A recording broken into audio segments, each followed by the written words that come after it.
Good morning, everyone. Good morning. So glad to have you here today. As I had mentioned to some of you, the last week, the recording recorded, but what it recorded was unintelligible. So I redid the whole thing from home, and there are some differences in terms of what was presented, and the difference in particular, apart from the fact that yes, you can sort of understand me, or can hear me anyway, is that I talked a bit about some of the biblical material that was there, and I hadn't mentioned that in our class session. Today, we'll do a bit of review and pick up from last time, but we're going to be moving on to a new topic: what God cannot do nor know, and why that's important. So we'll eventually get to that aspect of what we're doing today.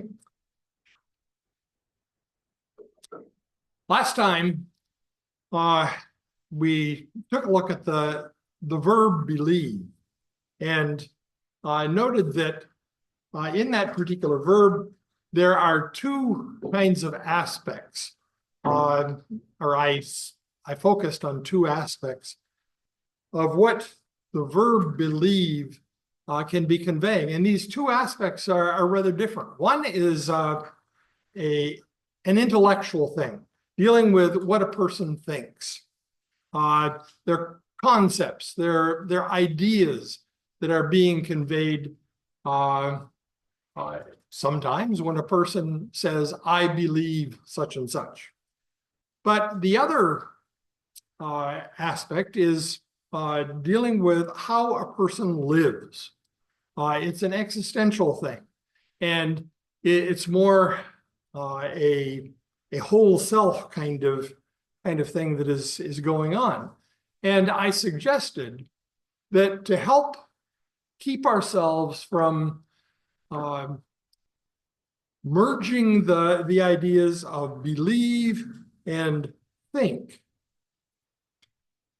or believe in faith, sorry, is that we make a distinction here between these two, and treat the word belief for the aspect of, okay, whatever occurs when we're thinking about something, when we're considering certain concepts, certain ideas, but use the word faith for an experiential relationship kind of thing that involves one's whole self rather than just the head stuff.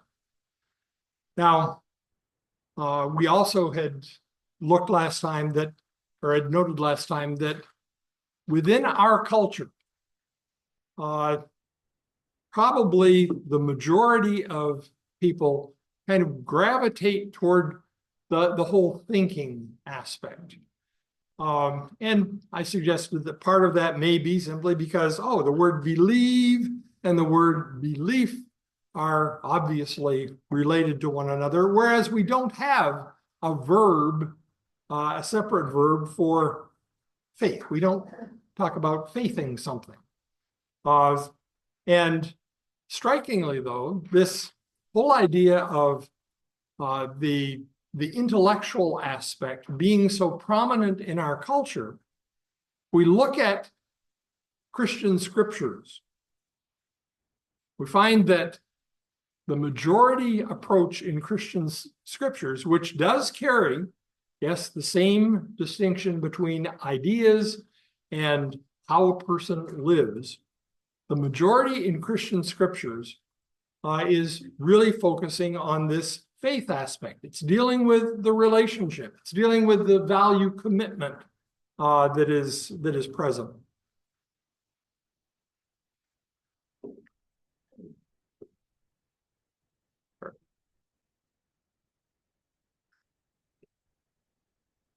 kind of losing my.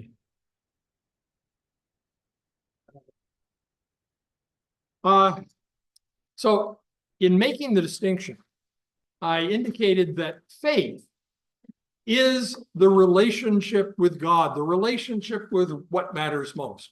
It's the experience of God, the experience of what matters most, and distinguishing that from beliefs, which are those ideas, concepts that we use when we're talking about that faith relationship, or when we are thinking about it, when we want to reflect, communicate things. So faith is the relationship. Beliefs are how we talk about it. And I went on to indicate that faith is really the primary aspect here. Beliefs are not the starting point for this whole thing. I also used a somewhat unusual idea, perhaps, that faith is something more than what happens within a church kind of setting. It's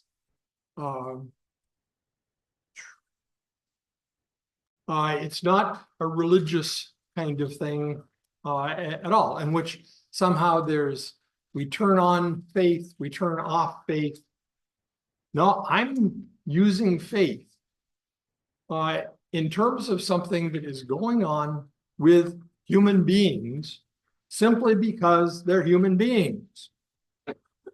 And perhaps one way of seeing the kind of connecting point that I'm talking about, a number of years ago, a psychologist, Eric Erikson, a developmental psychologist, talked about various stages of psychological development. And I'm not particularly interested in talking about stages, other than the fact that Erikson underscored that basic faith is the bottom layer, the foundational layer for any kind of psychological development in human beings.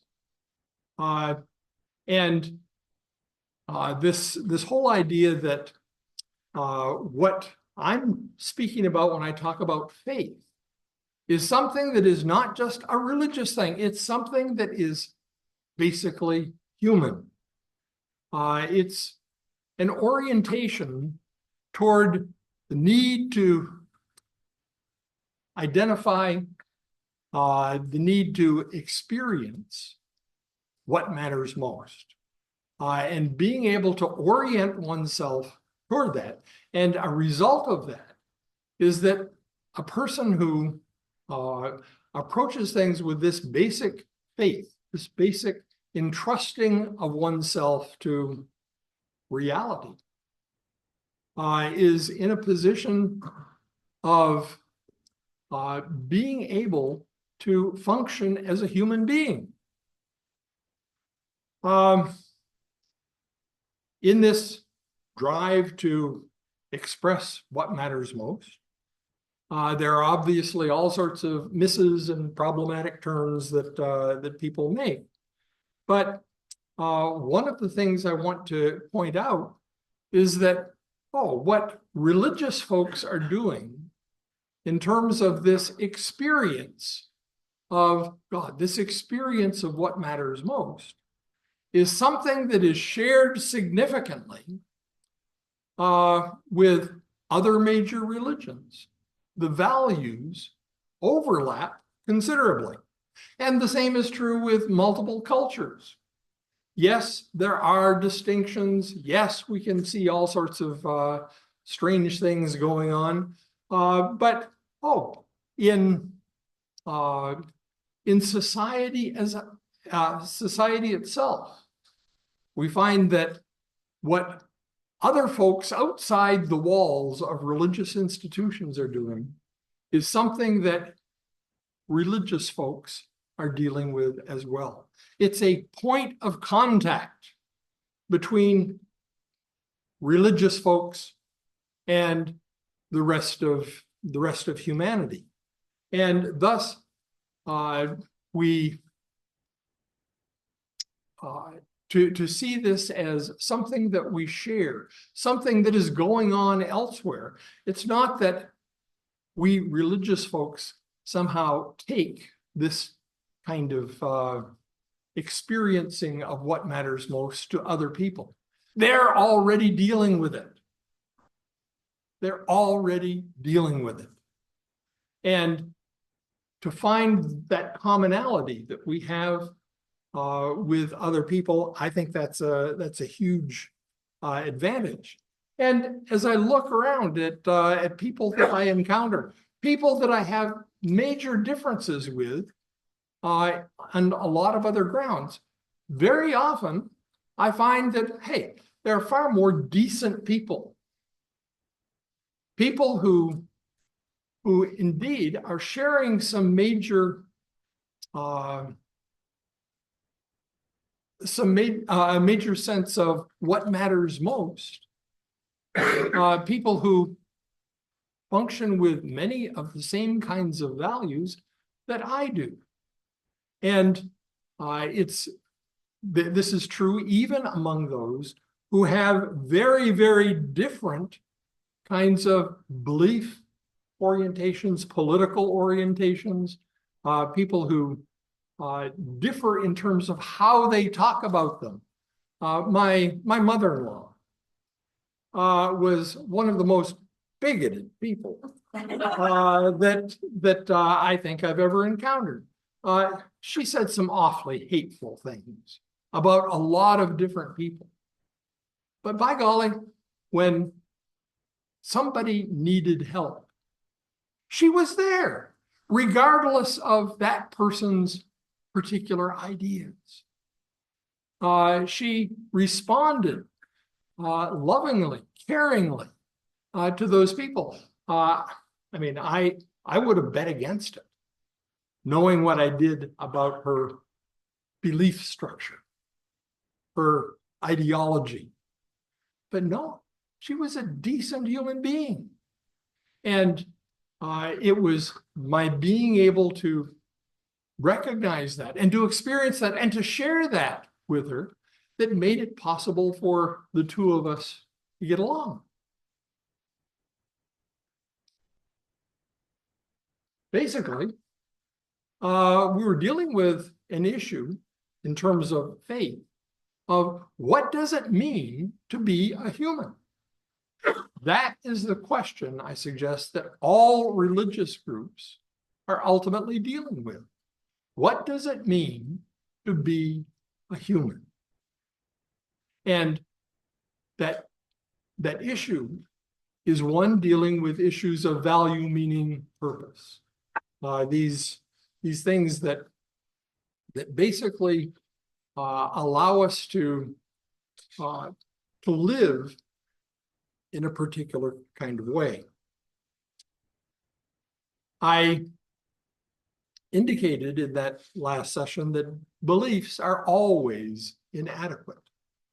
And last week, we focused especially on the inability of words and concepts to fully express any kind of experience or relationship. That's one reason that beliefs are always inadequate.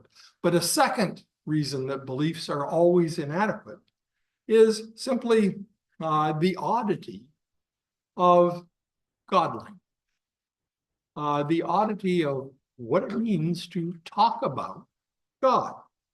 And I want to pick up on that aspect for just a few moments here. Question: how many gods are there? Okay, we have someone saying many, many, many. One God. Do I hear? No. I've always really appreciated asking that kind of question or applying that kind of question in connection with Hinduism. If you ask multiple Hindus, how many gods are there?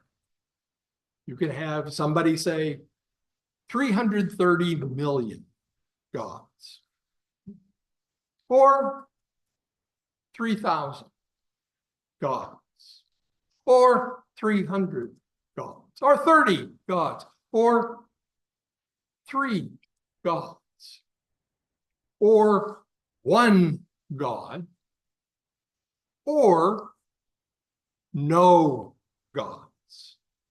And every one of those answers is correct within Hinduism.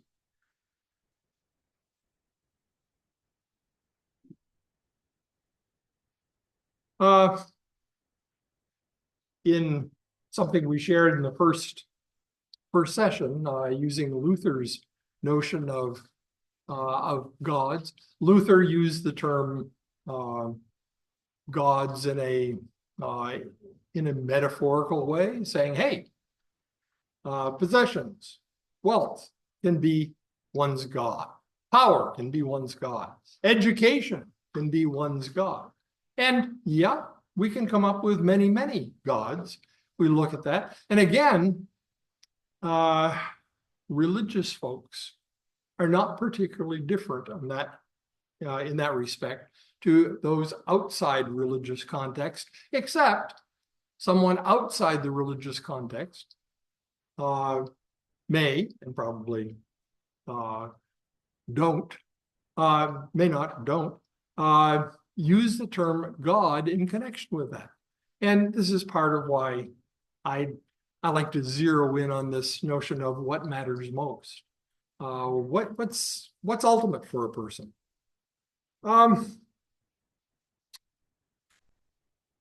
For someone who says, there are 50 gods, why might a person make that claim?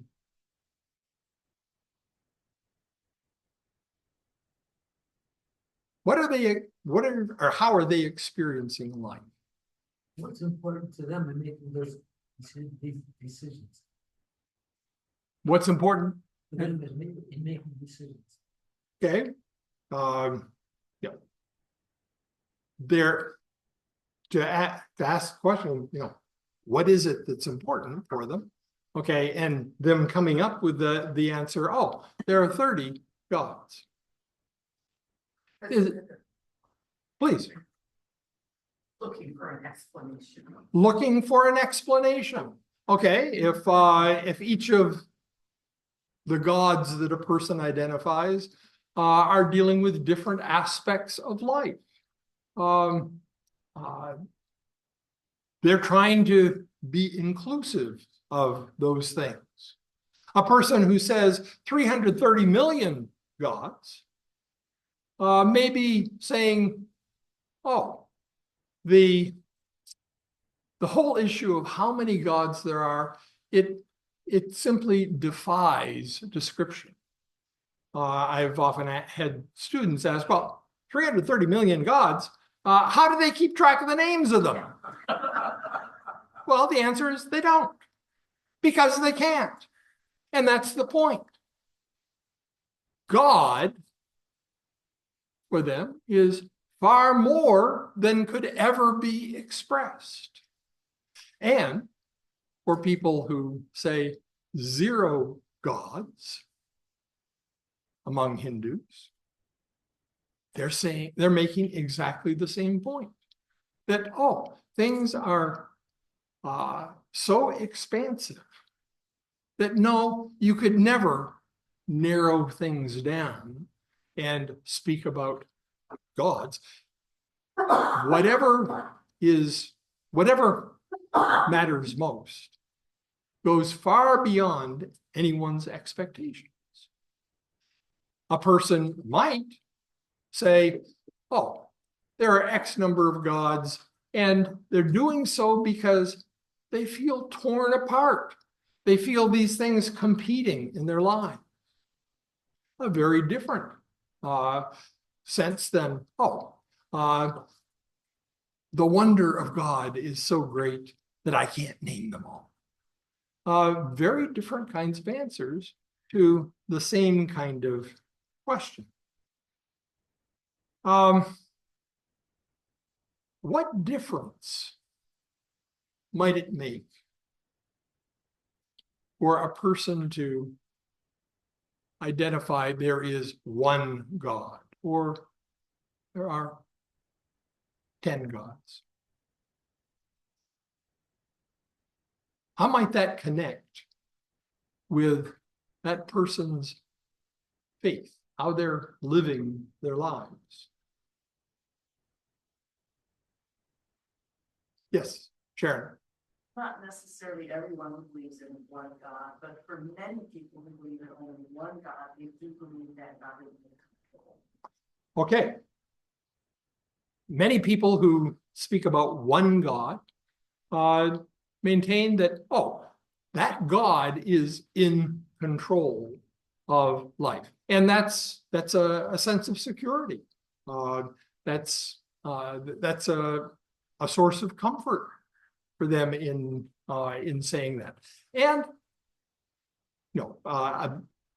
a modification of that is to say, oh, there is one God, is to say, oh, I'm seeing life as something that is integrated, something that is connected, something that holds together.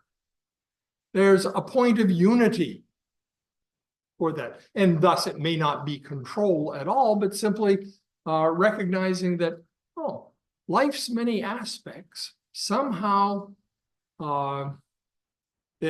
there's some sort of unity there, or at least the hope that there is some sort of unity, even if I don't experience that at the moment. Yes. That's probably the reason why people think we think there's multiple gods, because of all the disparities, the differences. I mean, if there's one God, why do different things happen to different people? Multiple gods, of course, there are going to be differences, different results and different actions. Okay, with multiple gods, people can be experiencing they're being pulled in these various kinds of directions and see the conflicts that are there. It's a diagnosis, if you will, of what's going on in that person's life. Still say God may be doing right. Yes, Richard Pryor.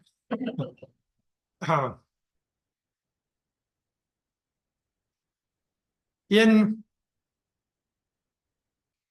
the Abrahamic religions, those view themselves as being monotheisms. There's one God, and on the screen are a variety of statements from scriptures, various Abrahamic religious scriptures.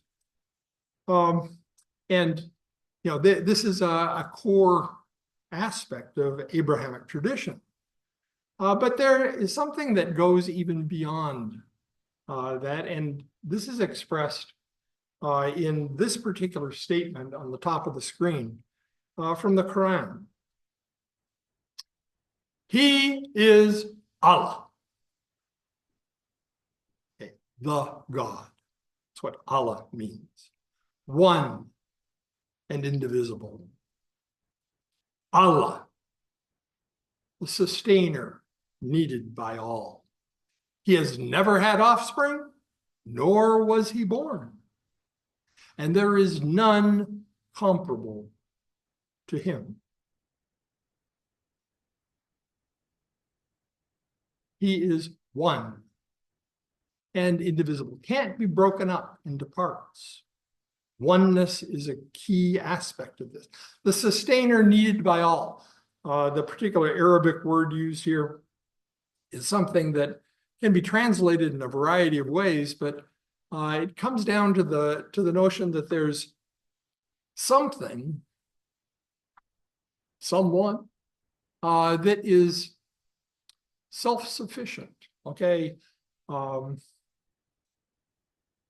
who makes possible all else and is not dependent for its existence on anything else. The never had offspring, nor was he born. Okay, the idea of being eternal, okay, not limited in time. You don't need to procreate. You're God. Connie. All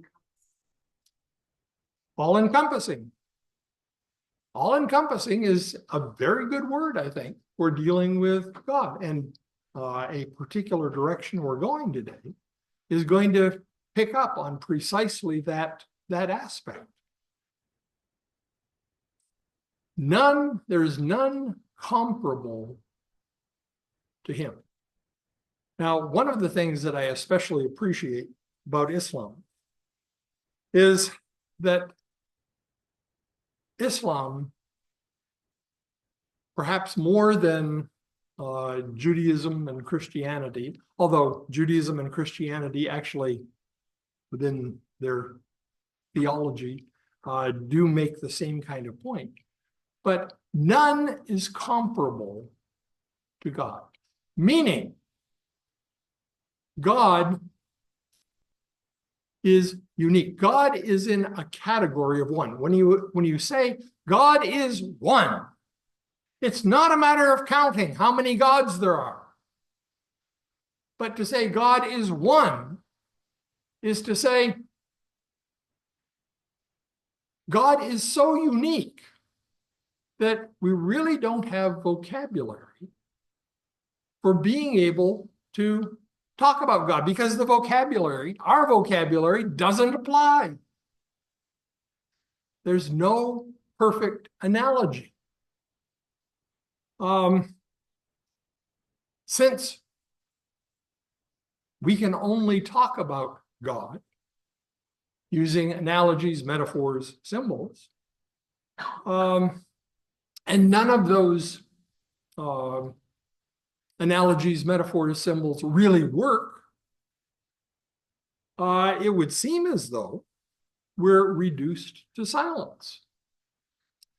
And again, picking up on Hindu tradition, Hinduism recognizes very fully that aspect. A standard approach in Hinduism for talking about any of the gods, or to talk about the sacred, to talk about what matters most. You ask, okay, what's God? Nettie. Nettie. Nettie. Not this, not that, not this, not that. The only thing we can say is not what God is, but what God isn't. Okay, in Christian mystical tradition, this is often called the via negativa. Okay, that you can only say what God isn't and what God is.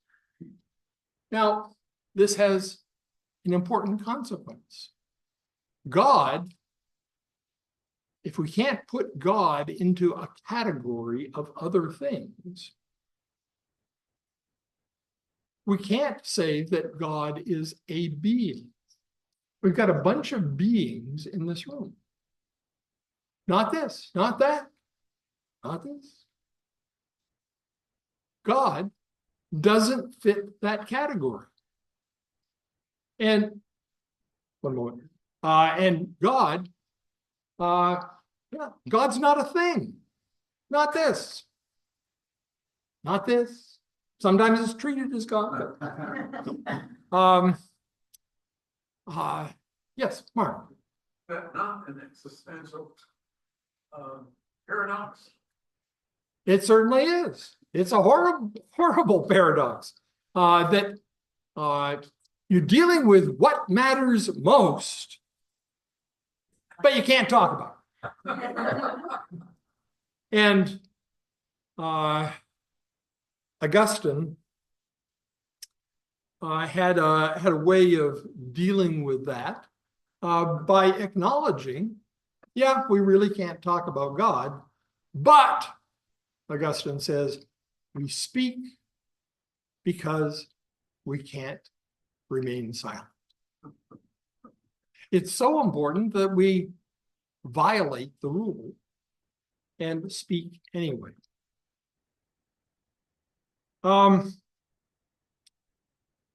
There are, yes, Rick. What is W? W. Yes, thank you.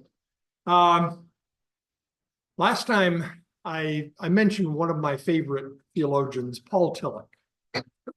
And Paul Tillich used the same term both for God and for faith. And the term he used was ultimate concern. What are you ultimately concerned about? And whatever it is you're ultimately concerned about is your ultimate concern. And my way of talking about that, since I found that I had more students with their eyes glaze over when I'd use ultimate concern, they would, I started using what matters most. And yes, I frequently will just abbreviate that because that's a lot of stuff to fill the screen. Too many keystrokes. Okay. But yes, thank you. But that's my term that I'm using. And going back to our first session, that whatever one views as God, the ultimate, the sacred, the divine, okay, has a value component to it. Okay, it's dealing with what matters. And that the issue of faith, of entrusting oneself, of committing oneself to a particular value, a way, a direction in life, okay, what matters most? Okay, out of all those things, okay, what is that? And as we also underscored last time, it's not a matter of saying, oh, this one thing is what matters most. Taoism says the Tao that can be spoken is not the true Tao. If you can identify one thing, then obviously that doesn't work. And we'll swing around to that in another moment. But to view God as a being among other beings, there's all of us here, and God. There's a problem with that.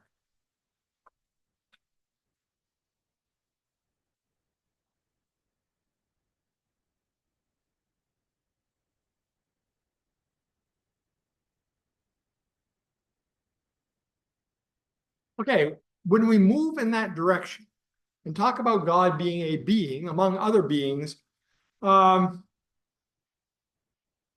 we end up with a problem. And this problem is encountered almost inevitably.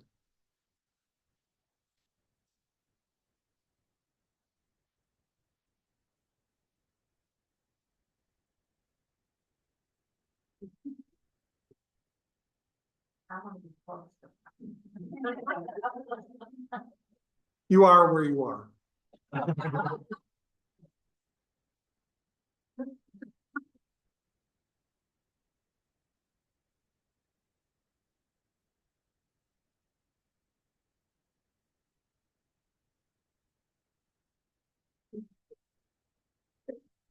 It's sexist. Okay, God gets put on our side, not on their side. And there are many different sides that one can have. One can deal with gender issues, race, nationality, sexual orientation, religious group, political ideology. It can go on and on and on. But with that, when we have God identified as something that, oh, is one of us. We can justify discrimination, oppression, marginalization, brutality. Many, many years ago, Bob Dylan, With God on Our Side. A song, yeah, which ends with the words, or talks about, I wonder if Judas Iscariot had God on his side.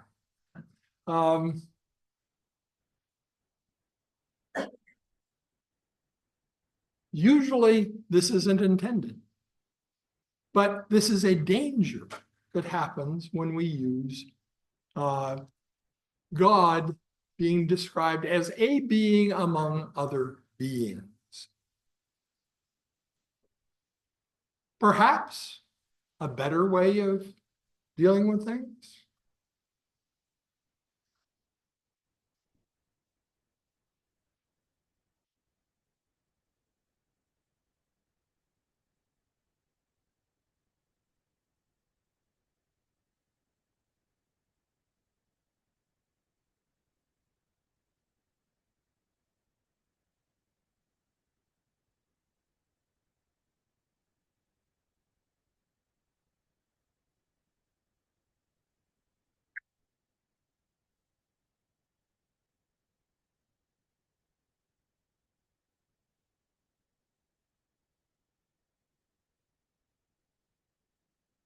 God of the sacred includes all, values all.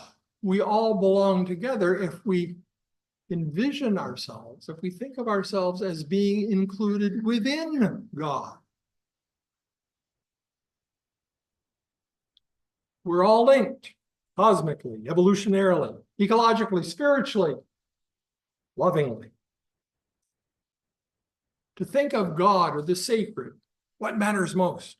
Not as a being among other beings, but perhaps the power of being, the power of becoming, being itself, becoming itself. Any kinds of reactions you want to make to this particular portrayal? I'm going to pursue that further here in a bit. Take the phrase that man was made in the image of God. Gets into that. Okay, humans being made in the image of God. Last time talked about when there are beliefs that we express, that it's also necessary to express disbeliefs. Okay, what we do mean, what we think we mean by something, it's also necessary to express what we don't mean by that. And here on the Tri-Faith campus,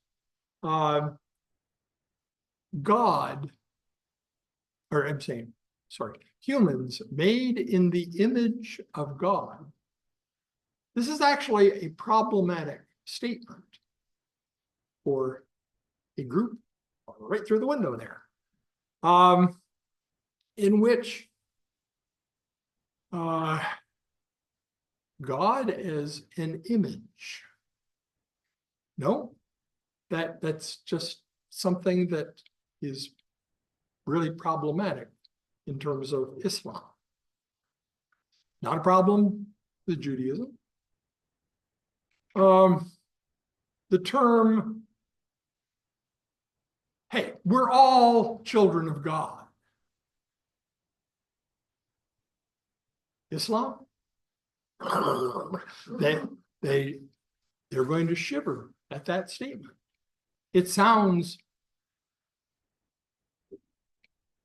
at least innocuous or positive in terms of Judaism and Christianity, but no, that expression will give Muslims the willies. That's just a problematic thing. Um,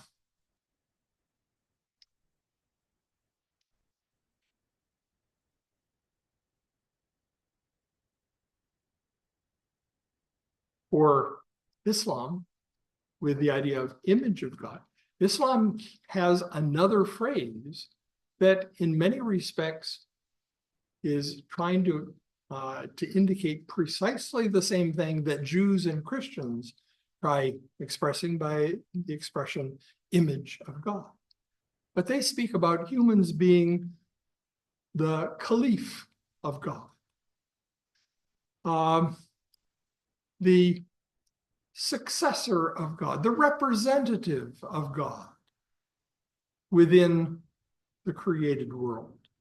And incidentally, in the Hebrew Bible, that talks in the book of Genesis, which talks about the image of God, that is precisely what image of God means. Not that God looks like us or that we look like God, but rather, the governor, the one who ruled an area on behalf of a king.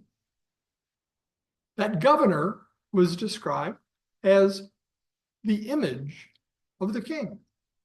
He's the one who represents the king. He's the one who governs on behalf of the king. And yes, humans are to govern on behalf of God in that expression, image of God. That's what Muslims use in terms of talking about God's caliph, humans being God's caliph. Okay. There's personal language. Speaking of God as a being. And there are a lot of good reasons for using that personal language when talking about God. When we talk about values, love, compassion, joy, seeking knowledge, decision-making, okay, we normally speak about someone doing the valuing there, rather than the values existing by themselves. And thus, it's very natural for us to use being language to talk about God. Also,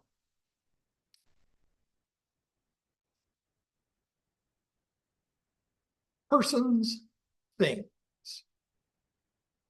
We generally tend to value persons more than things. And, non-personal language, that sounds like thing language. And thus it must be lower down the scale, with being, person type language being further up. Personal language for talking about God fits very well with our notion of relationship with God. Yes, we value relationships. And to say, that's a good analogy for dealing with God. Well, we can go a step further in talking about the problems of God being incomparable to all of the things. And this is a term, ineffability of God. Okay, God is beyond all human concepts, all human imaginings. And the Abrahamic scriptures pick up this notion of no images, underscoring that no, you can't concretize God in a particular way because God's different.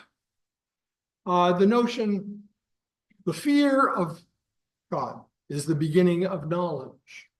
Okay, in which fear here is not talking about being scared of, but fear in the sense of awe, of recognizing that God is different from other stuff. And to be able to recognize that difference between God and other people, that's an important foundation for being able to think about the rest of life. Within Judaism, the sacred name, which in Hebrew Bible today, when you're reading in Hebrew, it's not that you must not speak the holy name, but it's you cannot speak the holy name. In Hebrew classes that I had in graduate school, we often would sit around in a group and we would take turns reading in Hebrew from the Hebrew Bible. And inevitably, during a class session in which we'd be doing that, we'd come to a person would be reading and they would get to a spot and you'd see them try moving their lips and nothing was coming out. And in trying to do that,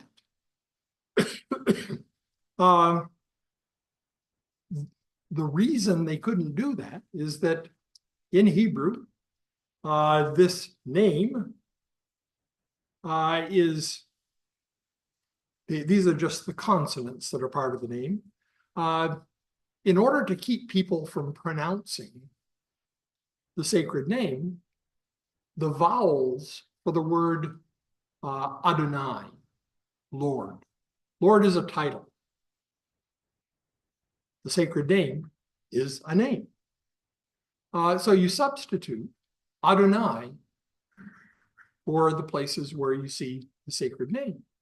And when you put those vowels with those consonants, you face the real problem that, oh, there's one spot where you have to use one letter, both as a vowel and as a consonant. And you can't do it.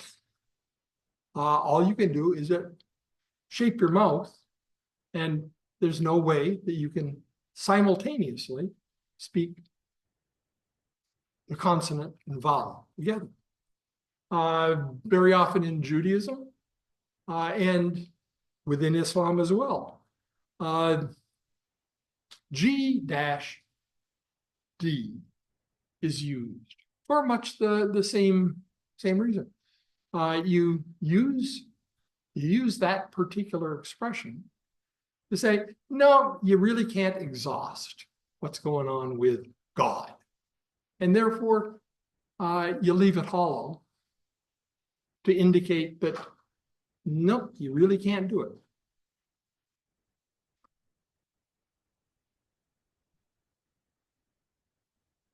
The whole issue of how can we even speak about God?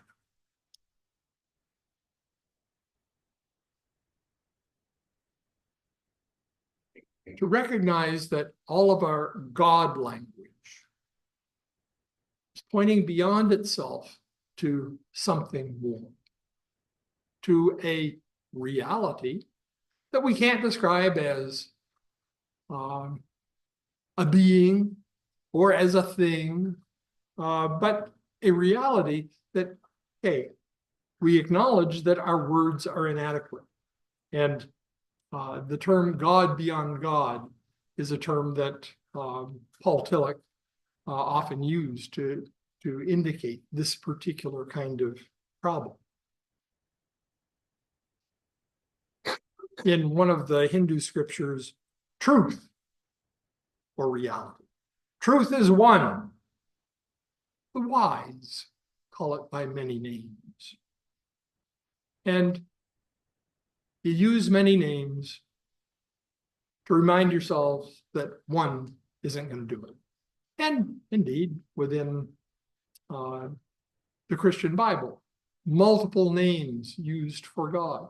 In Islam, they talk about the 99 beautiful names of God. One isn't going to do.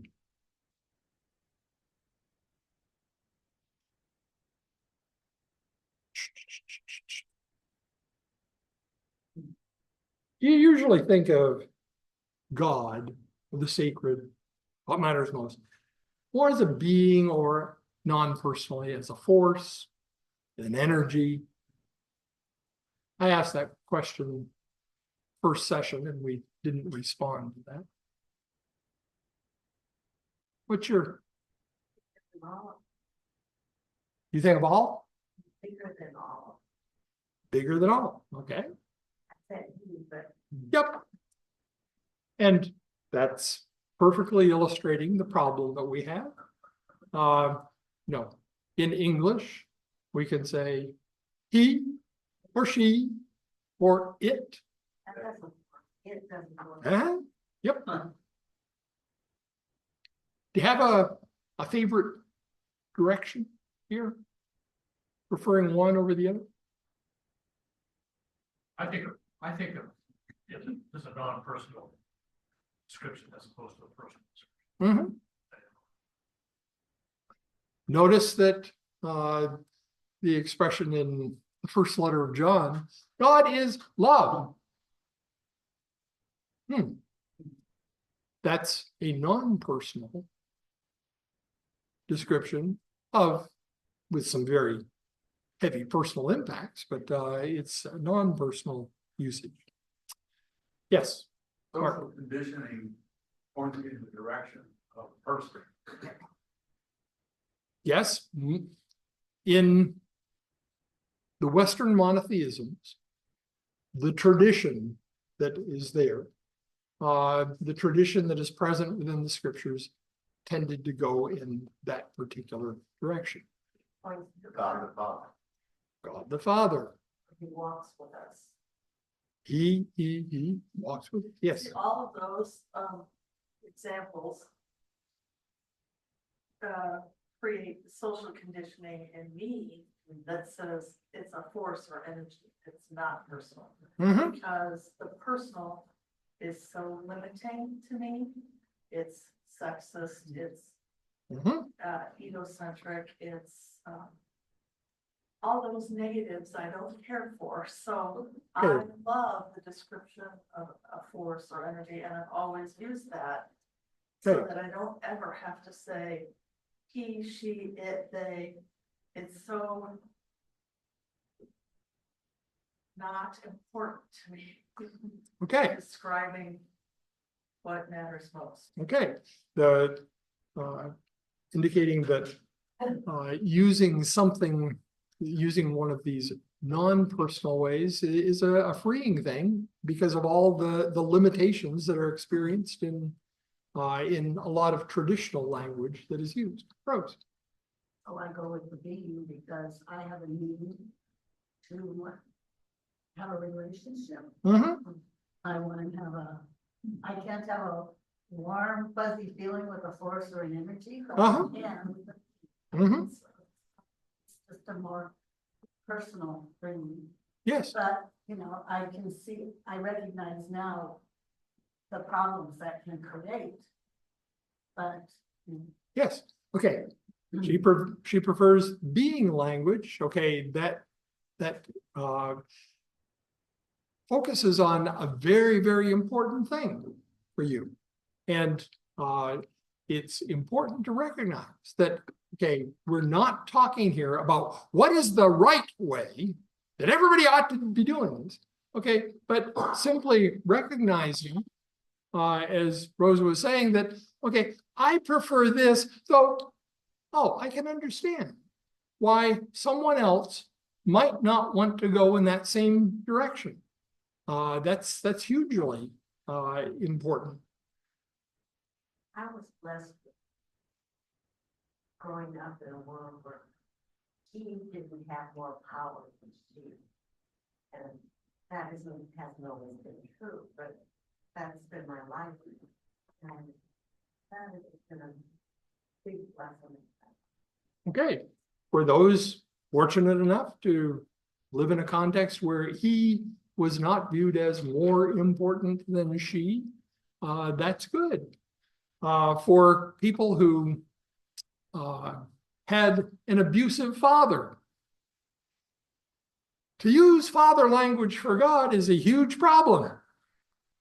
I mean, it's often insurmountable in terms of using that particular term to apply to God.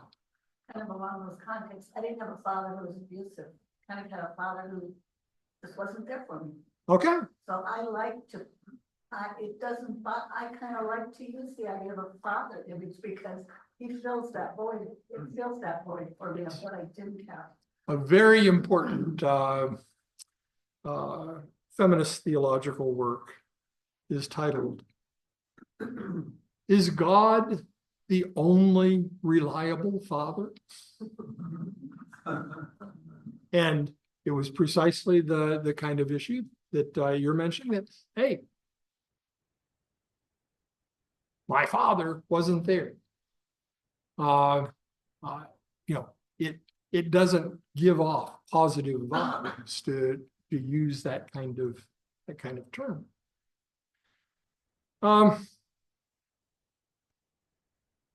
There are different ways of being able to imagine God and think about God, and this is a set of spatial analogies. And theism, the idea of God as a being, okay, this has been kind of the classical way of dealing with things in the Western monotheism. God, okay, all by God's self, creating the universe. So that God is wholly other, completely other than the universe. And by the way, you can substitute self here instead of universe as well. God created me. But there's me, there's God. And one of the negatives here, okay, if I want to talk about a relationship, an encounter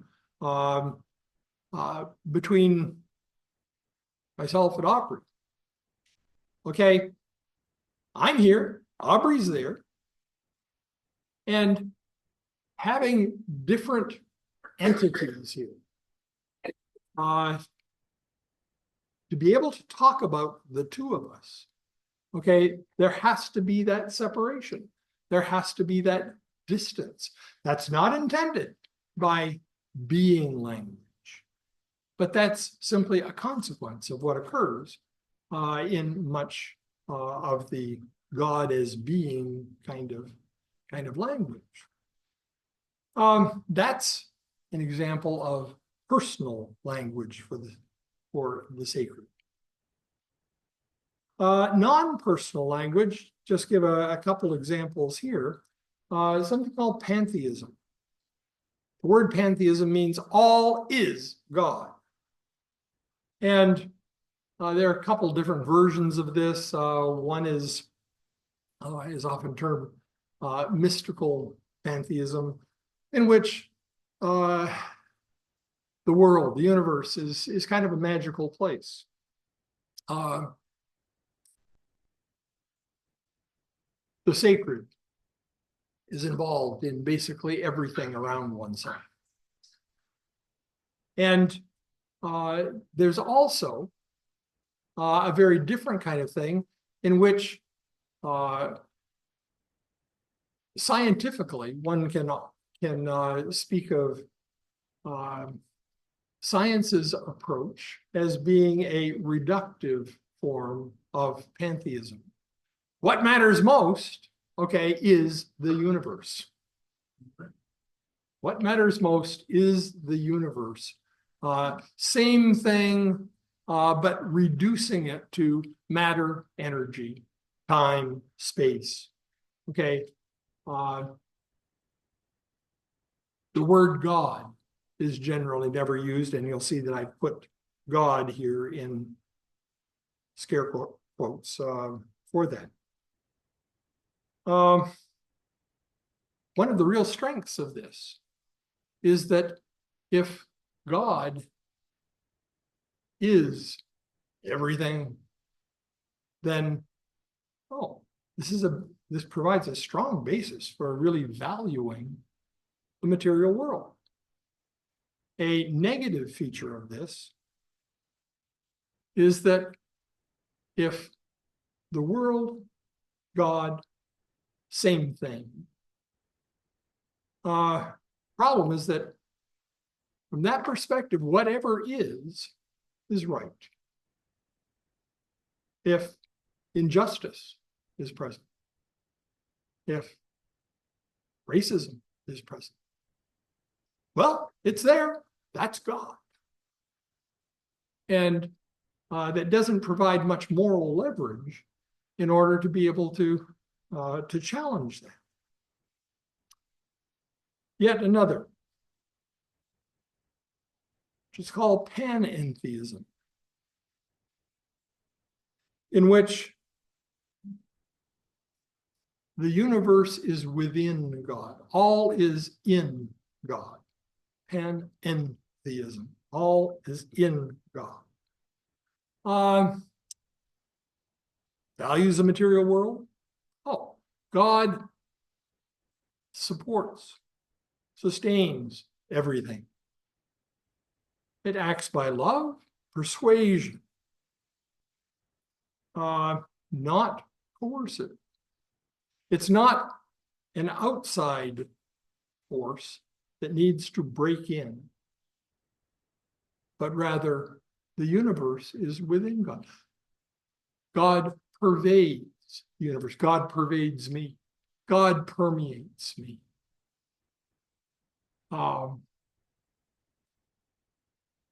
God influences all in accordance with what matters most, but does not control. God enhances and responds to the freedom within the universe. And the recognition that whatever happens in the universe automatically influences and changes God. Something that is not the case in this particular model, or the model itself doesn't emphasize that. We've got God, universe, and never the twain shall meet, okay? In terms of the only kind of connection is if God intervenes. The focus is always on what God does. And whatever it is that humans do or other creatures do, there's no need for God to be influenced. And in fact, the philosophical roots of this, in terms of Aristotelian philosophy that much of Christian theology ended up getting affected by, was that God, by definition, cannot change. God is immutable.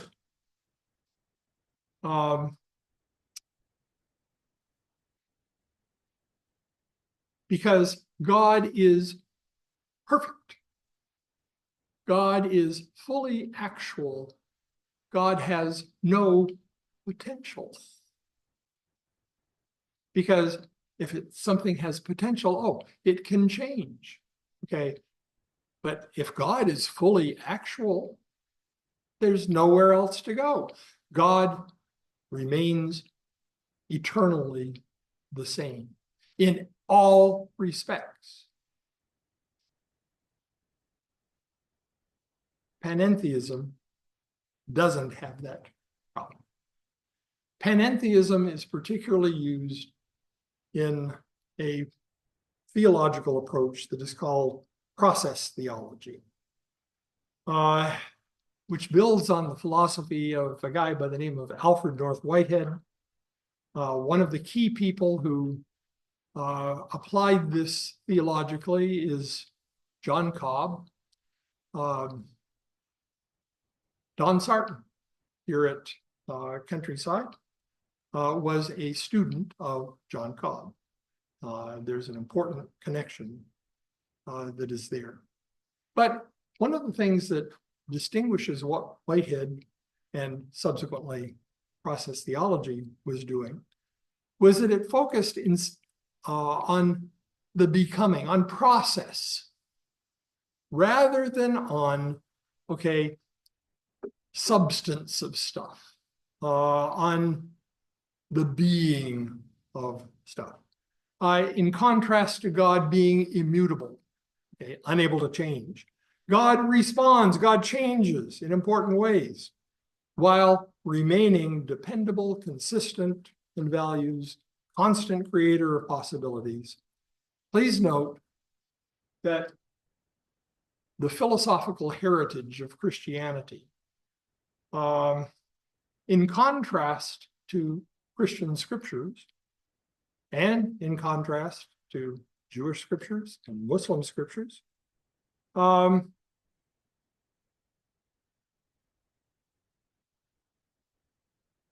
is able to talk about God being involved, interacting, having relationship with humanity. It is impossible to speak about God loving humanity, God loving creation, if God can't change. Rick breaks a leg.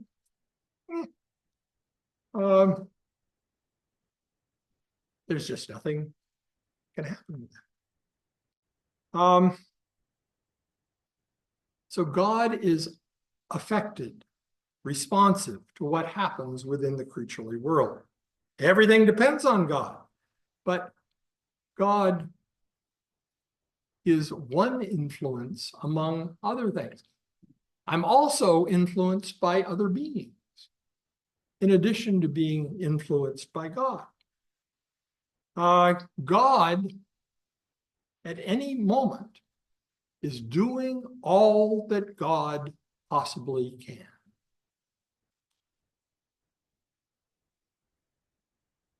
It's not, oh, if I offer enough prayers or sincere enough prayers, then God will respond. No, God's always doing all that God can. There are all sorts of values to prayer. But the value is not to get God to do something. God's always doing all that God can do. Thus, there's no game playing, there's no arbitrariness that's involved. God is acting in accordance with what matters most.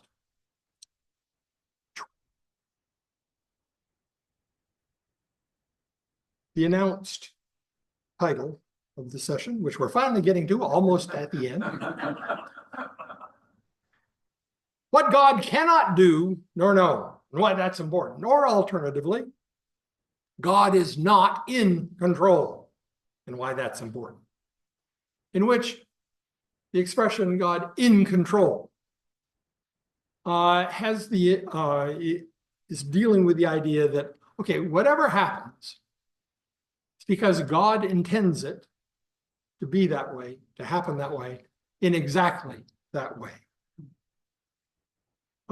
This is based particularly on the theistic model. Now, please note, in the history of Christianity, this has been a tendency of that theistic model, God, universe, separate from one another, universe created by God. And theology has come up with all sorts of workarounds to avoid the logic that, oh, God is the one in control, and the negative features of that.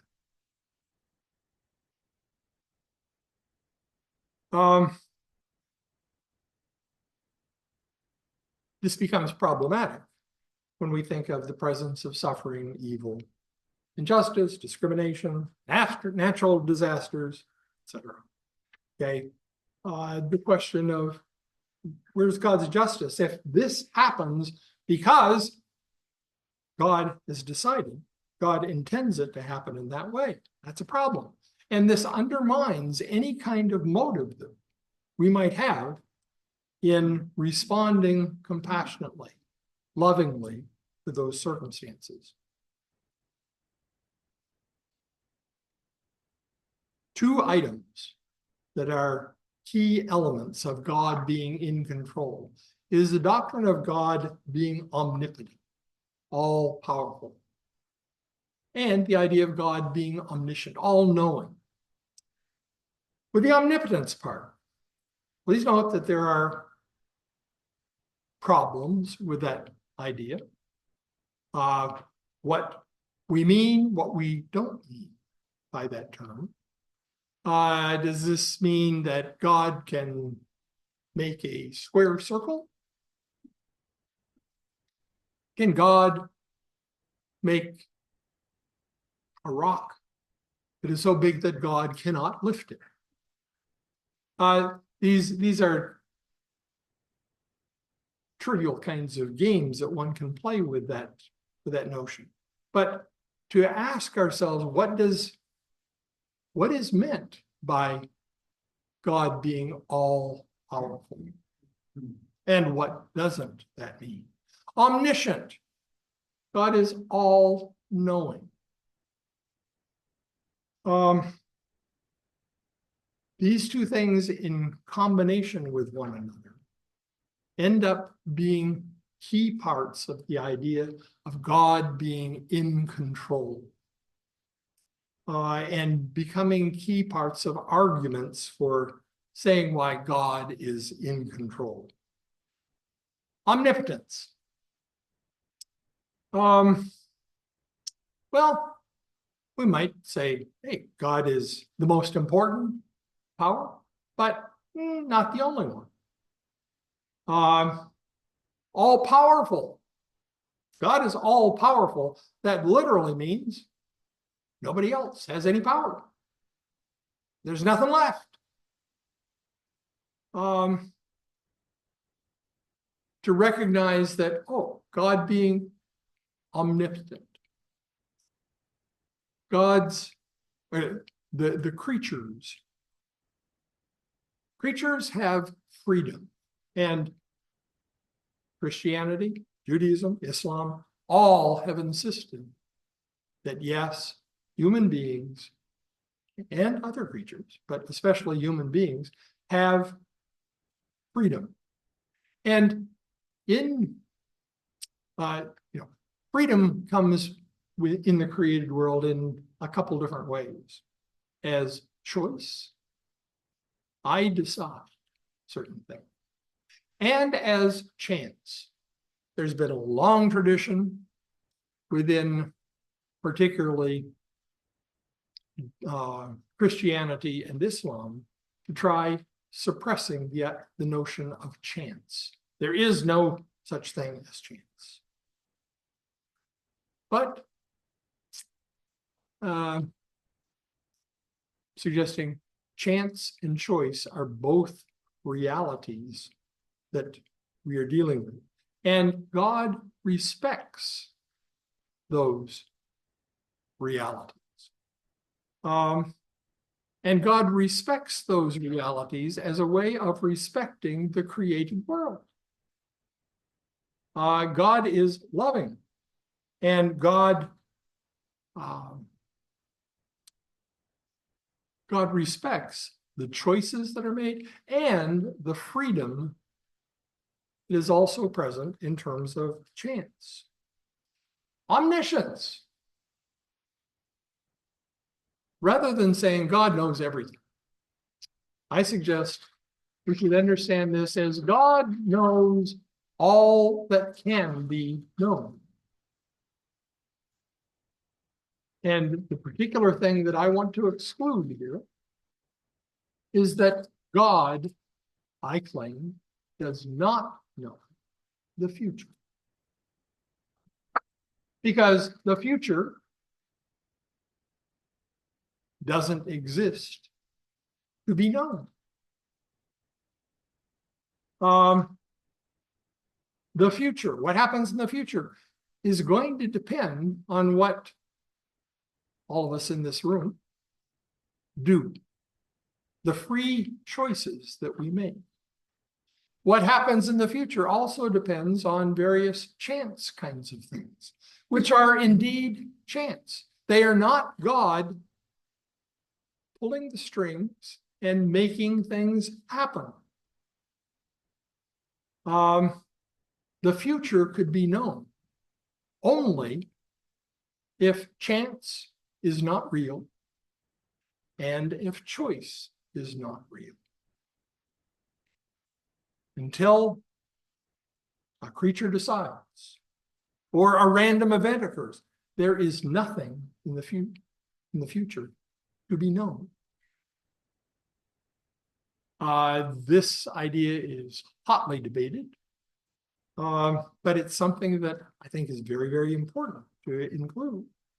God functions in, with, and under the natural world. This is part of that panentheistic approach.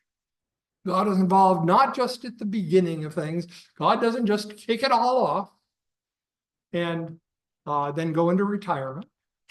The idea of panentheism, that God is always surrounding us, pervading us, okay, around, within, okay, it's all, God is always involved.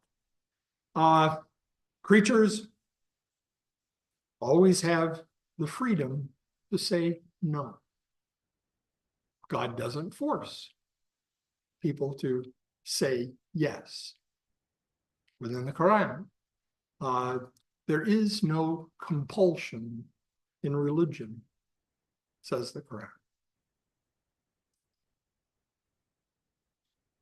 When we think of power, the highest expression of power in humanity is not, suggest, coercion or brute force.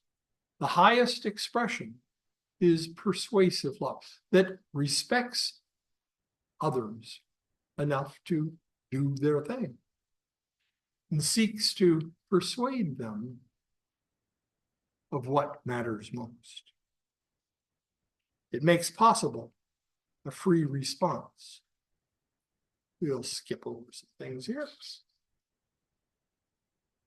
for some obvious reason. Suffering. Suffering results from chance events, from choice kinds of things. But the same freedom which creates suffering also creates life, mind, culture. If you will, suffering is part of the cost of freedom. It's unavoidable. Evil, suggest, is anything which subverts what matters most. It subverts what matters most, causing creatures to despair over life's value, meaning, and purpose.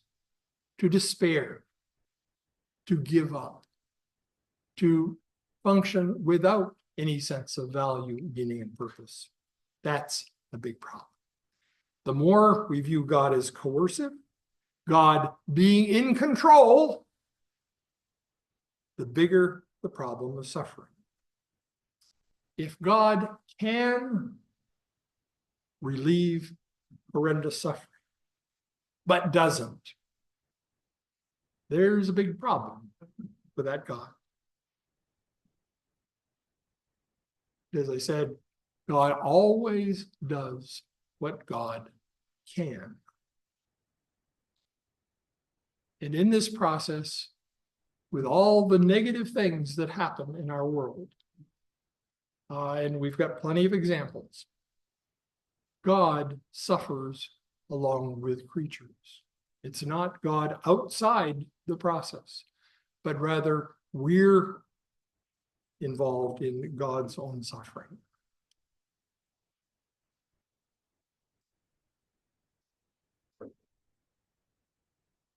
In my first college theology course, I read a book by Gustav Allain, a Swedish Lutheran bishop.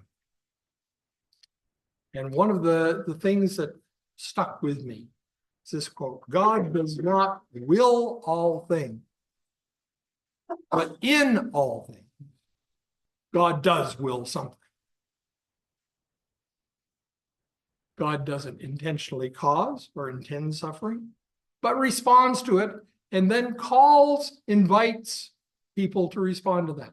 Jenny's sermon this past week: come and see, get involved in this. The real problem of suffering is not why it occurs, but rather when it occurs. What are we going to do? What are we going to do about that? How are we going to respond?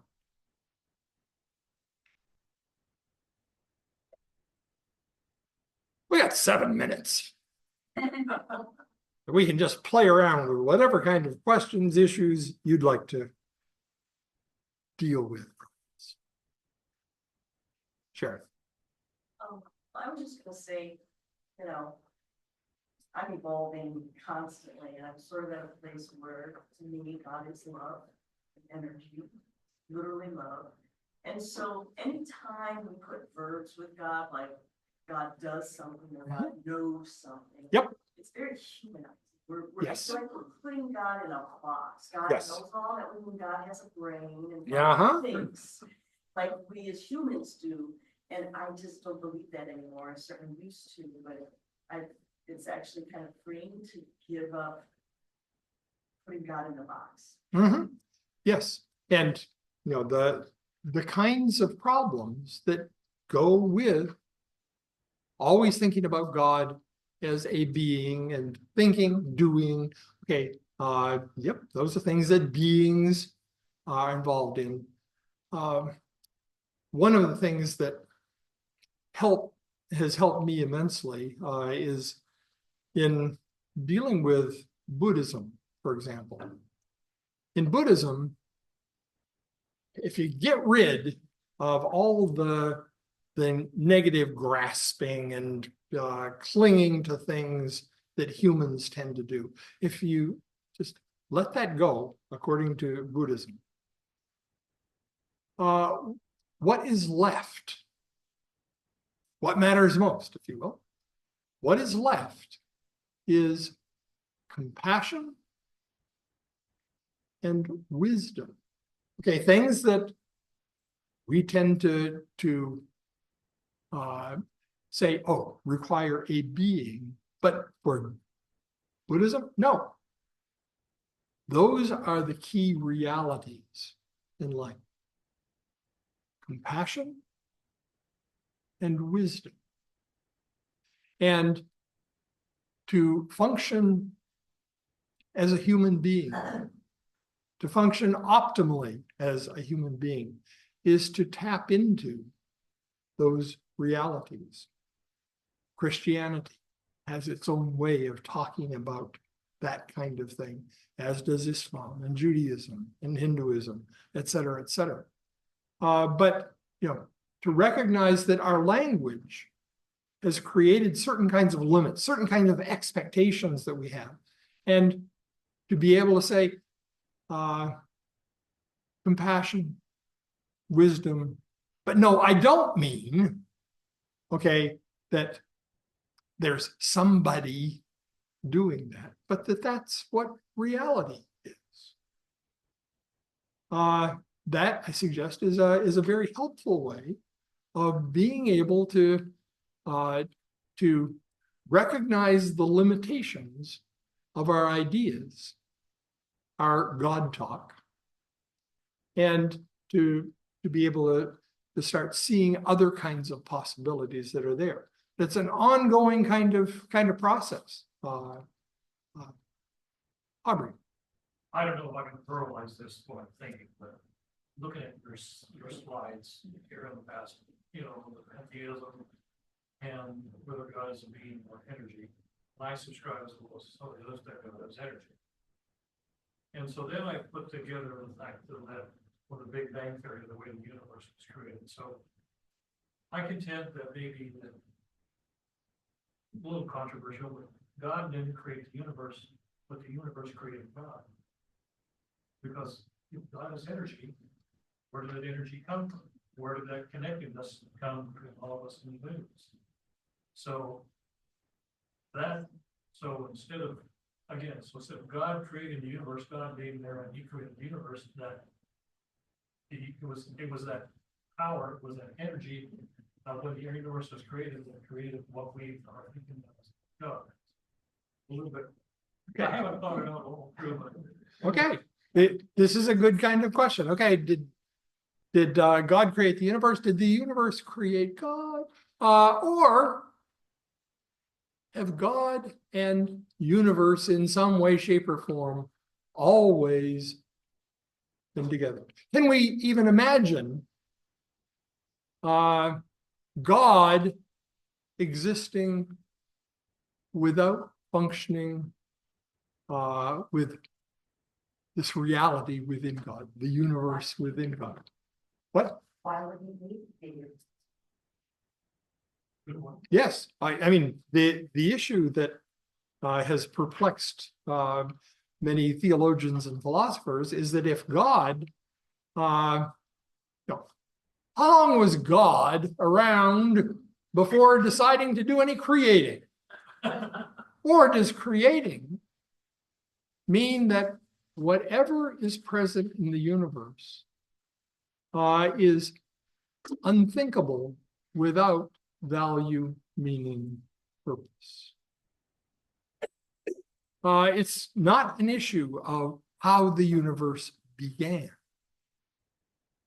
but of what kinds of values are part of this process that are there. Okay, what is it that basically gives us a connection with things? Those are very important kinds of issues, and to give ourselves the freedom to think non-orthodox thoughts, to think, oh, does this even make sense? That's a worthwhile thing to do. Roger.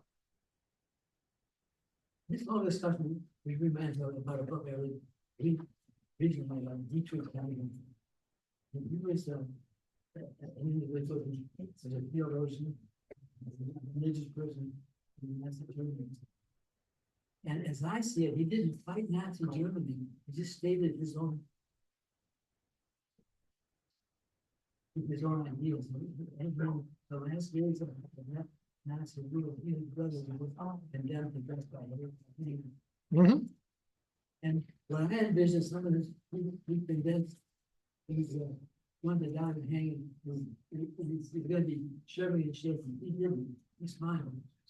He wasn't grateful he was hanged. He was grateful for all God had done for him. Mhm.